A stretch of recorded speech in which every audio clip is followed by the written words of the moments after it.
اعوذ باللہ من الشیطان اللعین الرجیم بسم اللہ الرحمن الرحیم وبہ نستعین۔ اسلامی بینکنگ میں ہماری آپ کے ساتھ گفتگو جاری ہے۔ ہم عمومی قواعد پر گفتگو کر رہے ہیں کہ جنہیں اسلامی بینکنگ میں استعمال کیا جا سکتا ہے۔ ہم نے اصالت الصحت کو بیان کیا، اصالت اللزوم کو بیان کیا۔ آج ہم آپ کی خدمت میں قاعدہ لا ضرر کو بیان کریں گے کہ لا ضرر ایک ایسا قاعدہ ہے جو فقہی قاعدہ ہے اور اسے معاملات کے باب میں اور عبادات کے باب میں استعمال کیا جاتا ہے۔ من جملہ ہم اس قاعدے کو بینکنگ ٹرمز میں استعمال کریں گے اور اس سے اسلامی بینکنگ کی بہبود میں اور مزید اس کی بہتری میں اس قاعدے کو استعمال کریں گے۔ لغوی اعتبار سے کلمہ ضرر کے مختلف معانی ہیں، جیسے نفع کے خلاف ضرر ہوتا ہے اور نفع کی ضد بھی ضرر ہے۔ حق کے جو حق کو نقصان پہنچائے وہ بھی ضرر ہے، اور برے حالات، بری شرائط یا کسی بھی قسم کا مالی اور جانی جو نقصان ہے، یہ سب چیزیں جو ہیں وہ ضرر کے معانی میں داخل ہیں۔ لیکن اصطلاحی اعتبار سے لا ضرر سے مراد یہ ہے کہ اسلام میں صرف اس قسم کے معاملات کی تائید کی گئی ہے جن میں خود معاملہ جو ہے وہ نقصان کا باعث نہ بنے، یا اس معاملے سے کسی فرد کو یا کسی دوسرے فرد کو یا معاشرے کو کسی قسم کا نقصان نہ ہو۔ اگر خود معاملہ کرنے والے شخص کو اس کا نقصان ہے یا معاملہ کرنے والے کو تو نقصان نہیں ہے لیکن طرف مقابل کسی دوسرے شخص کو نقصان ہے، یا عام طور پر معاشرے کو اس کا نقصان ہے، تو یہ معاملہ قاعدہ لا ضرر کے زمرے میں آئے گا اور اصالت الصحہ اس معاملے کو شامل نہیں ہوگی، اور یہ معاملہ جو ہے یہ باطل قرار پائے گا اور اس کی اسلام میں اجازت نہیں ہے۔ لہٰذا بینکنگ ٹرمز میں جتنے بھی معاملات قاعدہ لا ضرر کے زمرے میں داخل ہوں گے وہ معاملات باطل ہیں اور غیر اسلامی معاملات ہیں، اور ان کی اسلامی بینکنگ میں کسی قسم کی کوئی گنجائش نہیں ہے۔ ضرر کے جو ہے وہ قاعدہ لا ضرر اور لا ضرار، اس کے متعلق جو ہے وہ مختلف نظریات جو ہے وہ علماء نے بیان کیے ہیں۔ جیسے کہتے ہیں کہ ضرر ایک طرفہ ہوتا ہے جبکہ ضرار ہمیشہ دو طرفہ ہوتا ہے۔ پھر کہتے ہیں کہ ضرر پہنچانے والے کے لیے تو نفع ہوتا ہے جبکہ ضرار جو ہے وہ اس میں نفع جو ہے وہ لازمی نہیں ہے۔ پھر یہ کہا جاتا ہے کہ ضرر کام شروع کرنے سے متعلق ہے جبکہ ضرار جو ہے وہ اس کا رد عمل ہے اور اس کا جو ہے وہ نتیجہ ہے جو طرف مقابل کی طرف سے ظاہر ہوتا ہے۔ پھر یہ کہا جاتا ہے کہ ضرر جو ہے وہ اس میں عمد ہوتا ہے اور غیر عمد دونوں صورتیں اس میں پوزیشنیں ہو سکتی ہیں، جبکہ ضرار میں صرف جو ہے وہ عمدی صورت ہوتی ہے، غیر عمدی جو ہے وہ ضرار نہیں ہوتا، جبکہ ضرر غیر عمدی ہو سکتا ہے۔ تو اس کے قاعدے کے متعلق ہم یہاں پر تفصیلی گفتگو نہیں کرنا چاہیں گے کہ اس کو کیسے ثابت کیا جا سکتا ہے۔ البتہ دلیل اجتہادی کے اعتبار سے اور سندی اعتبار سے قاعدہ لا ضرر نہایت مضبوط قاعدہ ہے اور اس قدر محکم قاعدہ ہے کہ اس میں شبہ نہیں کیا جا سکتا، اور متعدد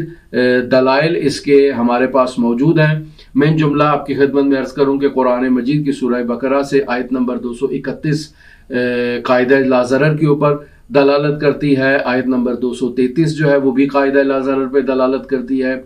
آیت نمبر 282 بھی قاعدہ لا ضرر کے اوپر دلالت کرتی ہے۔ متعدد روایات ایسی ہیں جو صحیح روایات ہیں، یہ بھی قاعدہ لا ضرر پر دلالت کرتی ہیں، جن میں ہم معروف روایت کا ذکر کریں گے جو سمرہ بن جندب کی روایت ہے جو قاعدہ لا ضرر کے اوپر دلالت کرتی ہے۔ اس کے علاوہ جو ہے وہ حفر کانات سے متعلق جتنی بھی روایات ہیں، کنواں کھودنا اور یہ جو ٹیوب ویل وغیرہ لگانے سے متعلق روایات جو پائی جاتی ہیں جس میں قاعدہ لا ضرر کو بیان کیا گیا ہے اس موقع پر کہ جب دونوں کے درمیان فاصلہ کتنا ہونا چاہیے۔ عقلی اعتبار سے بھی دیکھیں تو عقل بھی قاعدہ لا ضرر پر مہر تائید ثبت کرتی ہے، لہٰذا اس موضوع پر فقہا نے کافی تفصیلی گفتگو کی ہے۔ آپ انہی فقہی کتابوں کی طرف رجوع کریں۔ ہم قاعدہ لا ضرر پر فقہی گفتگو یہاں پر نہیں کرنا چاہ رہے ہیں، اور اس کے اس بات پر وہ طول و تفصیل کے ساتھ آپ کے ساتھ گفتگو نہیں کریں گے، لیکن یہ آپ کی خدمت میں واضح کرتے چلیں کہ یہ صرف معاملات کے اندر قاعدہ لا ضرر جاری نہیں ہوتا، بلکہ عبادات میں بھی قاعدہ لا ضرر کا استعمال ہے، جیسے جہاد کے باب میں، نماز کے باب میں، روزے کے باب میں، زکوٰۃ، حج اور اس طرح کے ابواب میں فقہا نے قاعدہ لا ضرر کا استعمال کیا ہے۔ ہم یہاں سورہ بقرہ سے آیت نمبر 233 کا ایک جو ہے وہ قطعہ آپ کی خدمت میں نقل کرتے ہیں۔ بسم اللہ الرحمن الرحیم۔ خداوند متعال ارشاد فرما رہا ہے کہ والوالدات یرضعن اولادہن حولین کاملین، یعنی ماؤں کی یہ ذمہ داری ہے کہ وہ اپنے بچوں کو 2 سال تک دودھ پلائیں۔ اب جب مائیں اپنے بچوں کو 2 سال تک دودھ پلائیں گی تو اس میں جو بچے کا باپ ہے اس کی کیا ذمہ داری ہے؟ اس کی ذمہ داری ہے کہ ماں کی معقول ضروریات کا مناسب طریقے سے خیال رکھے۔ کسی شخص کو اس کی وسعت سے زیادہ تکلیف نہیں پہنچائی جا سکتی ہے، یعنی ایسا نہیں کہا جا سکتا کہ ماں تو 2 سال دودھ پلائے اور باپ جو ہے نا وہ اس کی ضروریات زندگی کو پورا نہ کرے۔ اب باپ جب اس کی ضروریات زندگی کو پورا نہیں کرے گا تو ماں جو ہے وہ ضرر کی متحمل ہوگی، اور قاعدہ لا ضرر یہاں پر آ کر کہے گا کہ نہیں، باپ کے اوپر لازم ہے کہ وہ اس کی ضروریات کو پورا کرے اور اسے ضرر نہ پہنچائے۔ تو نہ تو ماں کو اولاد کے ذریعے سے تکلیف دی جائے اور نہ ہی باپ کو اولاد کے ذریعے سے تکلیف دی جا سکتی ہے، دونوں کو اولاد کے ذریعے سے تکلیف نہیں پہنچائی جا سکتی، اور قاعدہ لا ضرر دونوں کے لیے قابل استفادہ ہے۔ اس آیت کی وضاحت میں یہ کہا جا سکتا ہے کہ مشترکہ خاندانی زندگی میں کبھی ناخوشگوار حالات ایسے پیش آ جاتے ہیں جس میں میاں بیوی آپس میں ایک دوسرے سے علیحدہ ہو جاتے ہیں۔ ان حالات میں معمولاً عام طور پر میاں اور بیوی ایک دوسرے کے ساتھ نزاع کی حالت میں ہوتے ہیں، جنگ اور جدال کی حالت میں ہوتے ہیں، ایک دوسرے کی اچھی باتیں بھی جو ہے وہ جواباً دشمنی کے طور پر جو ہے وہ سامنے آتی ہیں، جس کے نتیجے میں بچے کے حقوق کا جو ہے وہ ضائع ہونا ایک طبی امر ہے کہ بچے کے حقوق ضائع ہو۔ اس صورتحال سے بچنے کے لیے خداوند متعال نے یہ تاکید کی ہے کہ مائیں اپنے بچوں کو نہ چھوڑیں اور 2 سال تک بچوں کو دودھ پلائیں۔ یہ خداوند متعال نے بچوں کو ایک سیکورٹی فراہم کی ہے، اور دوسری طرف سے ماں کو بھی ایک سیکورٹی فراہم کی ہے کہ باپ اس کا نفقہ نہیں روک سکتا ہے اور اس کو نفقہ روک کر ضرر نہیں پہنچا سکتا۔ پس خداوند متعال نے بچے کے حقوق کا بھی خیال رکھا ہے کہ بچے کے حقوق جو ہے وہ پورے کیے جائیں اور 2 سال تک اسے دودھ پلایا جائے، اور ماں کے حقوق بھی پورے کیے جائیں اور 2 سال تک اسے نفقہ فراہم کیا جائے، اور باپ بھی بچے سے جو ہے نا وہ اس 2 سال کی مدت میں، ظاہر ہے اس کا بچہ ہے تو اس سے وہ روابط رکھے گا چونکہ اس کا وہ بچہ ہے۔ تو مختلف روایات میں اس قاعدہ لا ضرر کا ذکر ہوا ہے اور اس کو بیان کیا گیا ہے، اور فقہا نے بھی اس سلسلے میں کافی تفصیلی گفتگو کی ہے۔ ہم یہاں آپ کی خدمت میں سمرہ ابن جندب کا واقعہ نقل کرتے ہیں کہ جسے مرحوم قلینی نے اپنی کتاب میں ذکر کیا ہے۔ امام محمد باقر علیہ السلام رسول خدا صلی اللہ علیہ وآلہ وسلم سے نقل فرماتے ہیں کہ رسول خدا صلی اللہ علیہ وآلہ وسلم کا ایک صحابی سمرہ ابن جندب نام کا تھا۔ یہ صحابی ایک کھجور کے درخت کا مالک تھا کہ اس کا یہ درخت انصاری کے گھر سے اس درخت تک جانے کا راستہ تھا، یعنی یہ سمرہ ابن جندب اپنے درخت تک پہنچنے کے لیے انصاری کے گھر سے گزر کے اپنے درخت تک پہنچ سکتا تھا۔ تو سمرہ ابن جندب اپنے درخت کی دیکھ بھال کے لیے، اس کی نگہداشت کے لیے، اس کو دیکھنے کے لیے معمولاً اکثر انصاری کے گھر داخل ہو جاتا تھا اور بغیر اجازت کے اپنے درخت کی طرف چلا جاتا تھا۔ تو اس صحابی نے جو انصار سے تعلق رکھتا تھا، اس نے سمرہ سے یہ کہا کہ تم اکثر بغیر اطلاع کے ہمارے گھر میں داخل ہو جاتے ہو، ہمیں یہ بات پسند نہیں ہے، تو آپ آنے سے پہلے ہمیں اطلاع دیا کریں کہ کم از کم ہم گھر میں اس کا ایک انتظام کر لیں کہ ایک نامحرم شخص گھر کے اندر داخل ہو رہا ہے۔ تو سمرہ نے کہا کہ مجھے اپنے درخت تک پہنچنے کے لیے کسی کی اجازت کی ضرورت نہیں ہے، میں تو اپنے درخت تک جا رہا ہوں، مجھے آپ کے گھر کے اندرونی معاملات سے تو کوئی سروکار نہیں ہے، یہ میرا درخت ہے، اس کی کیئر کرنا، اس کی جو ضروریات کا خیال رکھنا میری ذمہ داری ہے، اور اس کا جو ثمرہ ہے اور اس کا جو پھل ہے اس سے بھی استفادہ کرنا یہ میرا حق ہے، اور مجھے میرے حق سے کوئی نہیں روک سکتا ہے۔ میں آپ کی ملک میں اور آپ کی پراپرٹی میں کسی قسم کا تصرف نہیں کرنا چاہ رہا ہوں، میں اپنے درخت کی طرف جا رہا ہوں۔ تو یہ انصاری صحابی رسول خدا صلی اللہ علیہ وآلہ وسلم کے محضر میں شرفیاب ہوتا ہے اور آ کر شکایت کرتا ہے اس سمرہ ابن جندب کی۔ رسول خدا صلی اللہ علیہ وآلہ وسلم پیغام پہنچاتے ہیں کہ یہ سمرہ بھی رسول خدا صلی اللہ علیہ وآلہ وسلم کے محضر میں حاضر ہو۔ سمرہ جب آتا ہے تو رسول خدا اس سے کہتے ہیں کہ یہ انصاری صحابی آپ کی شکایت لے کر آیا ہے کہ آپ اس کے گھر میں بلا اجازت داخل ہو جاتے ہیں اور اپنے درخت کی طرف چلے جاتے ہیں۔ تو یہ سمرہ کہتا ہے کہ یا رسول اللہ، میں اپنے درخت کے پاس جاتا ہوں اور اپنے درخت کے پاس جانے کے لیے مجھے کسی شخص کی اجازت کی ضرورت نہیں ہے۔ رسول خدا صلی اللہ علیہ وآلہ وسلم اس سے کہتے ہیں کہ تم اپنے درخت سے ہاتھ اٹھا لو، میں فلاں جگہ پر تمہیں ایک درخت اس کے عوض میں اور اس کے بدلے میں دیتا ہوں۔ سمرہ کہتا ہے کہ مجھے وہ درخت نہیں چاہیے، میرا یہی درخت میرے لیے کافی ہے۔ رسول خدا صلی اللہ علیہ وسلم فرماتے ہیں کہ میں تمہیں 2 درخت دیتا ہوں اس ایک درخت کے بدلے میں۔ اس نے کہا نہیں، مجھے 2 درخت نہیں چاہیے۔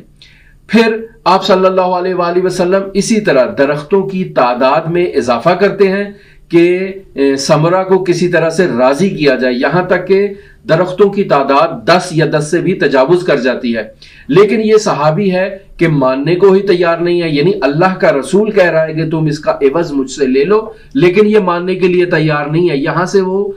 مضحک ترین بحث بھی آپ کے سامنے واضح ہو جاتی ہے جو عدالت صحابہ کے عنوان سے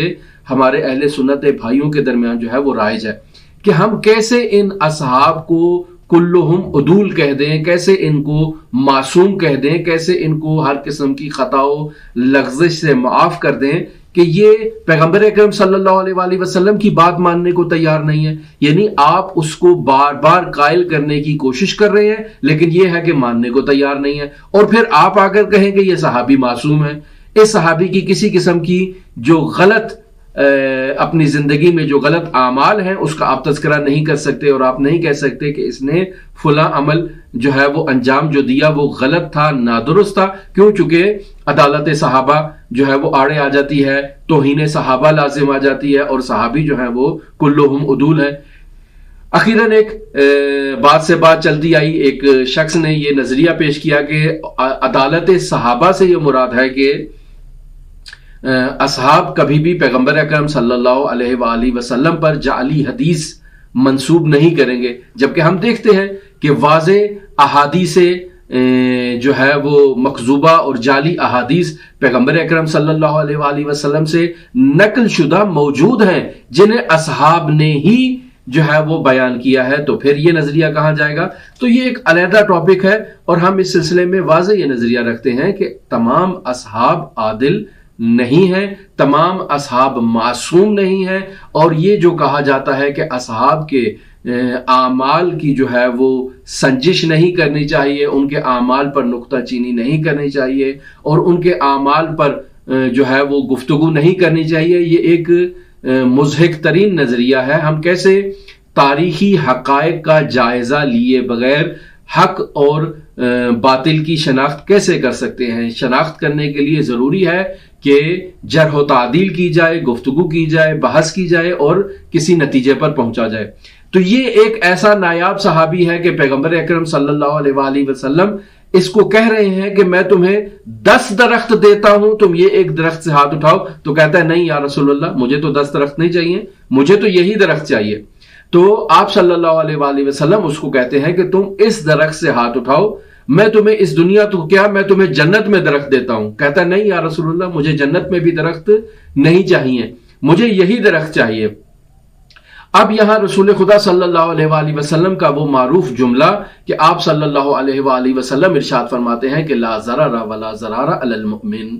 کہ تم ضرر پہنچانے والے مرد ہو، جبکہ مؤمن کے لیے کسی قسم کا ضرر اور ضرار نہیں ہے۔ پھر آپ صلی اللہ علیہ وآلہ وسلم حکم دیتے ہیں کہ اس کے درخت کو اٹھاؤ،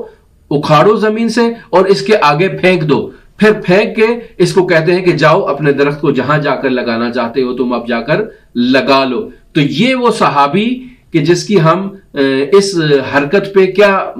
گفتگو کریں کہ اگر ہم گفتگو کریں تو ہمارے عزیزان ناراض ہو جاتے ہیں کہ آپ اصحاب کے بارے میں توہین کر رہے ہیں۔ تو عزیزان، ہمارا مقصد عدالت صحابہ پر گفتگو کرنا نہیں ہے، قاعدہ لا ضرر کو بیان کرنا ہے کہ جس کے بارے میں قرآن مجید کی آیات بھی موجود ہیں، روایات بھی متعدد بے پناہ روایات کہ جن میں مثلا آپ دیکھیں کہ ایک کنویں کا دوسرے کنویں کے درمیان جو فاصلہ ہے وہ کتنا ہونا چاہیے، احادیث میں بیان ہوا ہے۔ چونکہ اگر قریب میں دو کنویں واقع ہوں تو وہ جو پہلا کنواں وہاں پر موجود تھا، جو ٹیوب ویل پہلے سے موجود تھا، جو زمین سے پانی نکال رہا تھا، اس کے جو مفادات ہیں اس کو نقصان پہنچے گا، لہٰذا اس کی ایک حریم بن جاتی ہے، ایک اس کا احاطہ بن جاتا ہے کہ اس حریم اور اس احاطے کے اندر کسی دوسرے کو اپنا کنواں اور اپنا ٹیوب ویل کھولنے کی اجازت نہیں ہے۔ روایات میں یہ مطلب بیان ہوا ہے۔ تو اسلامی بینکنگ میں قاعدہ لا ضرر کو ہم کیسے استعمال کر سکتے ہیں، یہ ہمارا موضوع گفتگو ہے۔ بینکنگ نظام میں قاعدہ لا ضرر متعدد مقامات پر استعمال ہوتا ہے اور ہم اس کے لیے باقاعدہ قانون سازی بھی کر سکتے ہیں۔ اگرچہ واضح طور پر ہم نے یہ مطلب آپ کی خدمت میں پہلے بھی بیان کر دیا اپنی اسی گفتگو کے لابلا میں کہ قانون صحت، جو قاعدہ صحت ہم نے بیان کیا تھا، اصالت الصحت بیان کیا تھا اور عرض کیا تھا کہ ایک فقہی قاعدہ ہے اور اس فقہی قاعدے کے تحت مسلمانوں کے درمیان جو بھی ایگریمنٹ سائن ہوتا ہے وہ ایگریمنٹ درست ہے اور اس کی پاسداری کرنی چاہیے۔ اس قانون صحت کے مطابق تمام معقول معاملات جو ہیں وہ اپنی جگہ پر مشروعیت رکھتے ہیں، لیکن اس کے ساتھ یہ شرط بھی ہے کہ وہ قاعدہ لا ضرر کے ساتھ متصادم نہ ہو۔ پس ایسے تمام عقلائی معاملات جن میں خود معاملہ جو ہے وہ ضرر کا باعث نہیں ہے، اگر ضرر کا باعث ہے تو لا ضرر اس کا راستہ روک لے گا اور اس کو جاری نہیں ہونے دے گا۔ اوصاف معاملہ، اگر میں کوئی ایسی وصف جو ہے وہ ضرر کا باعث بن رہی ہے تو ہم اس کو جاری نہیں کر سکتے۔ اسی طرح سے معاملے میں کوئی ایسی شرط جو ہے وہ نتھی کر دی گئی ہے، ایسی شرط ڈال دی گئی ہے جو ایک طرف کے لیے یا دونوں طرفوں کے لیے ضرر کا باعث ہے تو یہ معاملہ بھی درست نہیں ہے، یا معاملہ دوسروں کے لیے ضرر کا باعث ہے تو یہ معاملہ بھی درست نہیں ہے۔ شرعی نقطہ نظر سے یہ تمام معاملات حرام ہیں اور باطل ہیں، چونکہ یہ خود شخص کے لیے ضرر کا باعث بن رہے ہیں، دوسرے طرف مقابل کے لیے ضرر کا باعث بن رہے ہیں، یا معاشرے کے لیے ضرر کا باعث بن رہے ہیں۔ ہم یہاں مثال بھی آپ کی خدمت میں ذکر کرتے چلیں کہ اگر بینک سہولیات دیتے وقت ضمن عقد کچھ ایسی شرائط تدوین کر دیتا ہے کہ ان شرائط کے تحت وہ سہولیات وصول کرنے والے شخص کے لیے ضرر کا باعث بن رہی ہیں، اگر ایسا ہے تو وہ شرائط جو ہے وہ ضرر کا باعث ہے اور یہ معاملہ جو ہے یہ باطل ہے اور وہ شخص اس معاملے کو انجام نہیں دے سکتا بینک کے ساتھ۔ پھر اسی طرح ہم آگے چلیں کہ ماحولیاتی آلودگی سے متعلق کچھ ایسی صنعتیں ہیں جو معاشرے کے اندر سرگرم عمل ہیں، مختلف کیمیکل جو ہے وہ معاشرے کے اندر چھوڑ رہی ہیں جو معاشرے کے لیے ضرر اور ضرار کا باعث بنتی ہیں۔ یہاں حکومتوں کی ذمہ داری ہے کہ وہ ایسی صنعتوں کا کلا کما کریں، ایسی صنعتوں کو اکھاڑ کے باہر پھینکیں اور معاشرے کو ایسی صنعتوں سے نجات دلائیں، یہ حکومتوں کی ذمہ داری ہے۔ اور بینکوں کی بھی یہ ذمہ داری ہے کہ وہ ایسی صنعتوں کو کسی قسم کی سیکیورٹی فراہم نہ کریں، کسی قسم کی مالی سہولت فراہم نہ کریں، کسی قسم کا مالی ایگریمنٹ ایسی صنعتوں کے ساتھ نہ کریں کہ جو معاشرے کے کسی ایک فرد کے لیے بھی نقصان کا باعث بن رہی ہیں۔ یہاں تو بعض صنعتیں ایسی ہیں جو پورے کے پورے ماحول کو آلودہ کر دیتی ہیں اور پورے کے پورے معاشرے کے لیے نقصان کا باعث بنتی ہیں، اور قاعدہ لا ضرر قطعی طور پر جو ہے وہ ان صنعتوں کے بارے میں جاری ہے۔ حکومتیں ان صنعتوں کو ختم کریں اور اسلامی بینک بھی ان صنعتوں کے ساتھ کسی قسم کا لین دین کا، کسی قسم کا ایگریمنٹ نہیں کر سکتے، کیونکہ یہ قاعدہ لا ضرر کے زمرے میں شامل ہوگا اور وہ معاملہ باطل ہے۔ لہٰذا ہم اسلامی بینکنگ میں بینکوں کو یہ نصیحت کرتے ہیں کہ وہ ایسی صنعتوں، ایسی کمپنیوں کے ساتھ ایگریمنٹس نہ کریں جو ماحولیاتی آلودگی کو پھیلا رہی ہیں اور عام معاشرے میں لوگوں کے لیے نقصان کا باعث بن رہی ہیں۔ تو عزیزان، اسلامی بینکنگ میں یہ مطلب واضح ہو گیا کہ جیسے اصالت الصحت تمام عقلائی معاملات کی صحت پر دلالت کرتا تھا، اصالت اللزوم تمام عقلائی معاملات جو صحیح تھے ان کے لازم ہونے پر بھی دلالت کرتا تھا، یعنی انہیں طرفین کی رضامندی کے بغیر کوئی ایک فریق یا بینک یا خود وہ شخص فسخ نہیں کر سکتا، اور قاعدہ لا ضرر بھی اس مطلب کی طرف دلالت کر رہا ہے کہ اگر کسی قسم کا بینکی ایگریمنٹ خود فرد کے لیے نقصان دہ ہے، معاشرے کے لیے نقصان دہ ہے یا چند افراد کے لیے نقصان دہ ہے، ایسا ایگریمنٹ جو ہے وہ بینک نہیں کر سکتا۔ بینک اپنے ایگریمنٹ میں کچھ ایسی شرائط کو لاگو نہیں کر سکتا جو افراد کے لیے نقصان کا باعث بنتی ہوں۔ تو عزیزان، ہمارے ساتھ رہیے گا، اسلامی بینکنگ پر ہماری گفتگو آپ کے ساتھ جاری ہے۔ ہم عام کلی قوانین کو آپ کی خدمت میں بیان کر رہے ہیں جن کے ذریعے سے اسلامی بینکنگ کی بہبود میں اور اسلامی بینکنگ کی بینکنگ مروجہ بینکنگ کی اسلامائزیشن میں ہم ان سے استفادہ کر سکتے ہیں اور باقاعدہ قانون سازی کر سکتے ہیں۔ نہایت شکریہ، ہمارے ساتھ رہیے گا۔ اللہم صلی علی محمد و آل محمد وعجل